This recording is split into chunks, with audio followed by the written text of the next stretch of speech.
Hi everyone, welcome back to another episode. In this video, I'm gonna let you know how you can open Lloyds saving accounts. So in order to open a Lloyds saving account, you just have to go to the link that is lloydsbank.com/savings-easy-saver-html. That's going to take you to their official page. On this page, you could go ahead and click on the log on button located in the top right.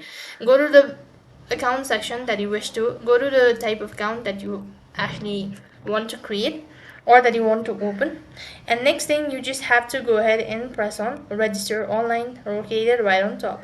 When you do that, it's going to take you to this field where you have to go ahead and press the register button located right at the bottom, and you need to start with the registration process. So as per the registration, you have to go with the one of the three steps. So for that, you need to provide your personal details, contact details, your information, all of that, and with that you'll have successfully opened your Lloyd saving account.